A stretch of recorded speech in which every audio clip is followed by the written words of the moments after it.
Deep dive into what I was glued to it, being from Michigan and a long-time suffering Detroit Lions fan. Yep.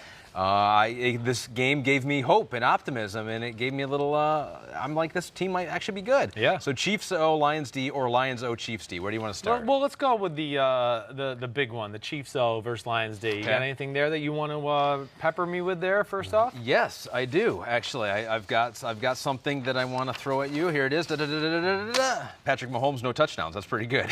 That is, yes. Worked the middle of the field expertly, but here's the big thing this is what I want to throw to you. Yeah, okay. 0 for 9 on passes that traveled at least 20 yards past the line of scrimmage. Yeah, rare, right? So that's very rare. Very rare. I don't know if that was because of something the Lions did or if the Chiefs just were not executing, but what'd you think? Okay. It's a few things, and just in my opinion from what I saw on film and my notes. Okay, one, I think Mahomes was a little off yesterday. Okay. He missed a few throws, like, there's a deep cross for a 25-yard gain, and it's just off the fingertips, or, just missed a few plays like that. He was playing in a dome for the first time. It freaked him out having a roof. He's like, what the hell is this thing? I don't like roofs. You can't contain this air show. Where's the sun? So I think he was a little off, for one. Okay.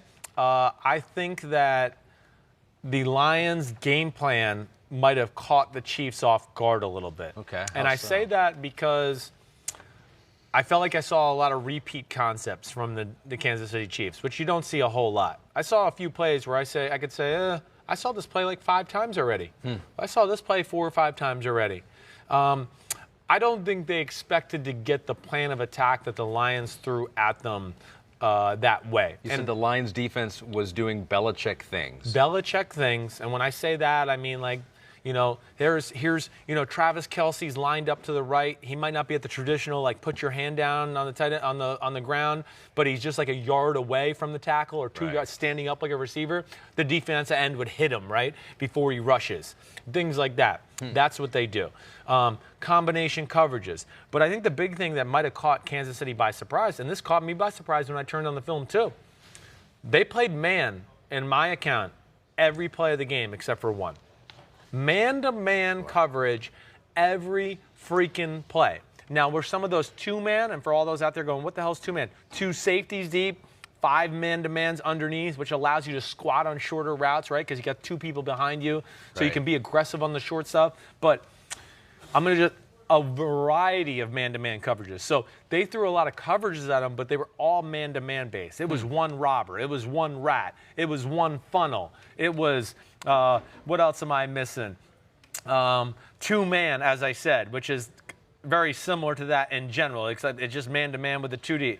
I'm missing one other coverage I wanted to say. I mean, they mixed up their fronts and their looks and how they were doing it. They played 2-man with a 3-man rush and then would double people. They did a lot of different things. They did one play of what I saw Belichick and company do against Kansas City in the AFC Championship game, which was basically there was a safety in the middle of the field, but he was doubling Travis Kelce, and then everybody else was playing man-to-man.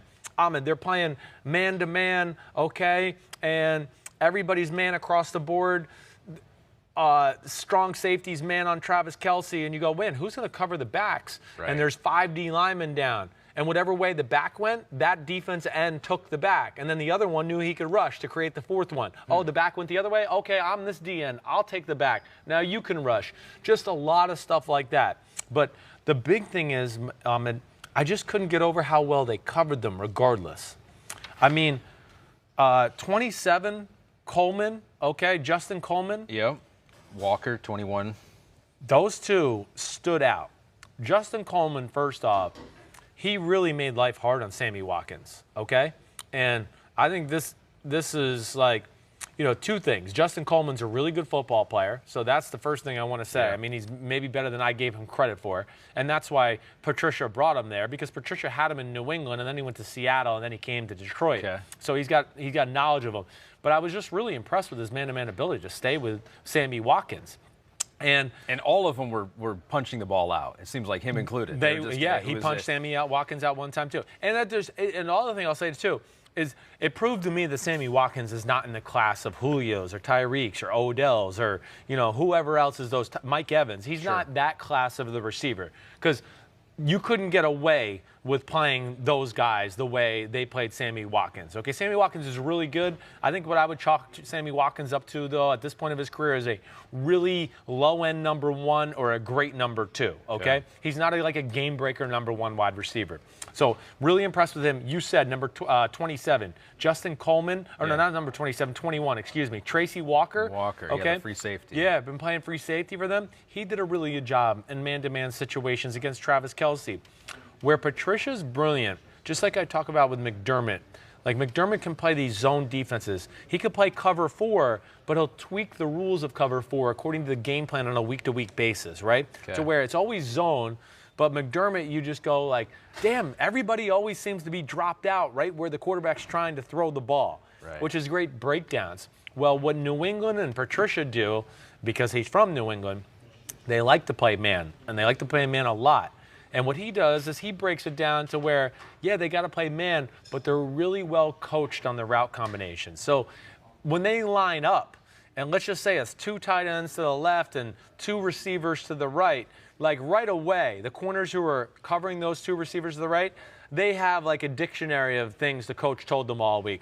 Oh, when the outside receiver goes straight, okay, that means the slot either goes on a 5-yard out or a 12-yard out. So they have these plays to be ready for that give them an advantage to be all over guys in man-to-man coverage. Got it. And that's where it was really awesome altogether. Coleman played every snap. He played all 70. Tracy Walker played all but 4, so they were on the field most of the time. The question is, can they do this if Tyreek Hill was out there, or I don't know. That would be. It would have been very dangerous if Tyreek Hill was out. And they didn't have Darius Slay either, so that could have made things interesting. Equals it out. Yeah, but I don't know if you can ever really play Tyreek Hill that way. Or can they do this if there's a running game that they fear from the Chiefs, which they didn't have? Well, I would like the Chiefs to be more patient with the run game. Andy had little moments of where he tried to do it. It's either got to be that or more creative screens, either way, to take advantage of that kind of thing. So that's one thing. I looked at LaShawn a little bit too. So they never, as to your point, they never stacked the box with LaShawn. He didn't face a stacked box the entire game. No, he did not. And running up the middle between the guards and the center, 6 carries, 7 attempts. Ooh. So, I think 6 carries, 7 yards, you mean? Oh, 6 carries, 7 yards. Yeah. So his runs were on the edge, all of them, right? And he only broke one run. Had one called back. Yeah, so, I think he's getting a lot of praise in how Andy Reid's using him, but I don't know how big of a weapon he is going to be. No, I don't know. Here. Andy Reid, that's one thing. If we're going to sit here and dissect him a little, I'd like them to be a little bit more advanced in their run game. Yeah, they do, just for reasons like this. For New England in the AFC Championship game, when they played them there, okay? I'm putting them in the AFC Championship game against each other already, okay? They got the automatic bye. With that secondary and Belichick's wrinkles he'll throw at you. You got to have something like that. The biggest thing that I took away, the Chiefs need more pick plays, right? They can't let people play them man-to-man like this. They got to find ways to not only pick on the outside, more rubs and picks on the inside. There's a million ways to do it. They got to improve that aspect altogether.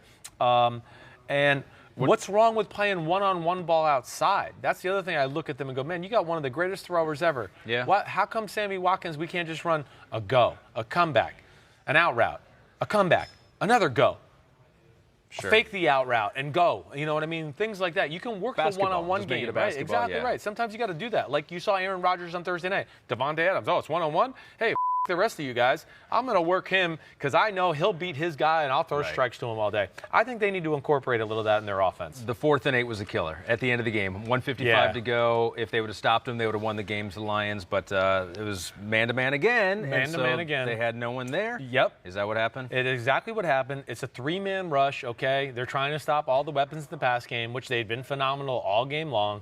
But 3-man rush. They're playing 2-man, 2 safeties deep, man-to-man underneath. They're trying to double Travis Kelce. Well, when you rush 3, it's 4th and 8. The Red Sea parted. Mahomes saw it. He ran and got the first down. The very next play, okay? It's a 3-man rush once again. Now they're playing one robber. And for everybody going, what the hell is one robber, okay? One robber is man-to-man across the board. 1 safety's deep. and the other safety is in the middle trying to rob a play, right? He's trying to rob a crosser, rob anything like that. I'm just kind of playing the eyes of the quarterback, and when I see him, I'm going to try to rob the pass, right? That's what a robber is, okay? So that's what he's trying to do there. They're doing that. They're within that, because they're doing the three-man rush, they have an extra guy. They're doubling Travis Kelce again. Right? This is Belichick. Yeah. I'm not going to let you beat us with the guy that we see you beat everybody with on a weekly basis, right? So he's not going to do that. Well, not only is he doubled, the defense end, one of the three rushers, also jams Kelce and then rushes. Kelce gives up. He gives up. He just goes, shit, I can't run my route. I'm not going to. I'm just going to stand here. And he literally just stands there. He's supposed to run a shallow cross. He just stands there. Mahomes buys a little time, and as he's buying time, the guys covering Kelce look at Mahomes, and they leave Kelce. And then Mahomes gets back to him and throws to him. Wow. And that was really all it was. And then he got out of bounds, and, of course, that set up the drive. That really were the two big plays of that drive that helped them win the football game. They did just enough. Yep. And one thing I want to say before we turn the page is, although you already turned the page, is with the pitch back from Kelce on the one play to I played. Was that amazing? I played flag football in college. Yeah. I had the 29th ranked flag football team at Syracuse. No big deal. We were top 30. Yeah. But there was this one team from Ohio, a college in Ohio, that's what they just did the laterals. It was a whole lateral game. And I do wonder sometimes, I know it's, if you mess it up, a turnover, and that obviously is the penalty for doing it. Right. I do wonder if there are opportunities to do more laterals and design plays. I don't know. It might be too dangerous, but yeah, that's really all it comes down to. There is probably opportunities. It's just like coaches are scared. I mean, the lateral is cool. That was amazing. Those are two legends. I mean, those are two guys that are going to the Hall of Fame. That if I screw this up, no one's going to yell. I'm not going to get cut. And like as we always talk about, like the game slowing down, like the game's slow motion to those two. Yeah. They're like, oh yeah, it's a road game and there's 80,000. Yeah. They don't like so. It's so like easy for them. That's why they're relaxed and always having a good time. LaShawn, Mahomes, Kelce. Yeah. So, Mahomes has made them ballers, and it's just kind of all filtered throughout the team. But you're right. But what you're scared of is what? University of Texas won a national championship because Reggie Bush tried to do that shit. Yeah. They were going to have to blow us out of the Rose Bowl. Yeah. We're about to go down 21-0. And he tried to pitch it, and we got the ball, and the game was never the same. Yeah. So that's what scares coaches, that shit. I know. It was just cool to see. Yeah, it was cool. Lions O, Chiefs D. Lions O, Chiefs D. The headline for you, and it was for me. I mean, I love Barry Sanders. He's going to be my all-time favorite player of all time, growing up in Michigan. But I'll tell you what, all-time favorite player of all time? All-time favorite player of all time. Damn, he's all-time. He's even my other all-time favorite players, he's all-time favorite of him. But number two really is Matthew Stafford. I love Matthew Stafford. Good. He just has I'm glad to hear you say that. He's gotten criticized for some of the interceptions back in the day, but it's like you're playing on a team that's not very good that needs to make things happen. Exactly. And a lot of times he does that, and I thought it was a great game, and so I was happy to see you say that Matthew Stafford looked awesome. Awesome. I mean, he's really played pretty damn good the whole year. And this is still an offense that I think is kind of finding its way. But, hey, they're running the football. Their O-line has potential to be, like, good, special good. I really think it does. I mean, they got everything you need there. Darrell Bevell, a guy that I used to criticize in Seattle a little bit. His running game is a little more diverse. His passing game, even though it's not as diverse as I'd like it to be, it's still got everything you need to be successful, especially when you have a guy like Stafford. And if you stay consistent with the run game, the play-action pass can be really beneficial. And it was. And I just thought, Stafford played phenomenal. They really did. I mean, bottom line is the 2 turnovers, right? Yeah. That really lost them the game. There's just no other way I can say it. The strip sack fumble on Stafford, then the Kerryon Johnson stupid reach out in a pile. That was a little bonehead there. Unlucky too. I mean, but either way, that was a huge turning point in the game. They were controlling the flow of the game and really had the Chiefs on their ropes and kind of let them off the hook there. The Chiefs' defense, and I know you said this week number 1, you say it's better. Yes. The defense is better. Right. Do you still feel like that now from watching another game film with them? Do you feel like this defense is improved from the last couple of years? I do think it's better, okay? It's still not great. I do think it's better than years past. Again, the Chiefs defense is never going to have like great statistics because, like I've told you, why? Did I tell you this? Why? You may have told me. Well, why the Chiefs? Why? Like, think about what the Chiefs defense has to deal with every week. their own offense scores in 3 plays. Right. Okay, so they're never like, hey, you guys rest. We'll do a bowl control drive here, right? Right. And everybody knows they're playing Patrick Mahomes and the Chiefs, so they're like, unleash the vault. Yeah. We need every creative play we've ever had in our lives, and we need to take chances that we would never take against anybody else. Which we saw the Baltimore Ravens go for 4th down early in the game. So they're in a little bit of a, a tough spot that way because people throw everything in the kitchen sink at them when it comes to that kind of stuff. But this is one thing I could say about the Chiefs that I'd like to see them do. Okay. Belichick, Patriciaville, this is what they would do. At some point in a game like this, they got to take away something. You can't just let teams run the ball down your throat and Stafford throws for 20-yard throws every time he drops back to pass. One of those things has to be canceled out. So my 2 cents of just watching them would be, just get big up front. Get big up front. I see the Detroit Lions because of Belichick, they play that bare front where they have a defensive lineman over the center and the 2 guards a lot through the game. And then they play pass coverage behind it. So they basically go, hey, we're going to put big people here and make your run game tough, but then we can figure out some cool route combinations in the back. I would like to see the Kansas City Chiefs go inside, and let me just make sure I pull up the right names here because I'm going to choke here. Okay, so I want to see them put Derek Nandi, all right, their defensive tackle out of Florida State, 6'1", 310 pounds, right? Yeah. I want to see them put number 98, Xavier Williams, at the other defensive tackle, okay, 6'2", 309. I want Chris Jones at defensive end, okay? I want Chris Jones at defensive end, which is a gigantic human being at 6'6", 308 at defensive end. Yeah. And then you have Frank Clark at the other defensive end. At the very least right there, I think they'll be able to go into games and go, you're going to have a hard time running the ball on us. And then they can put some more eggs in to stop the pass game basket that way.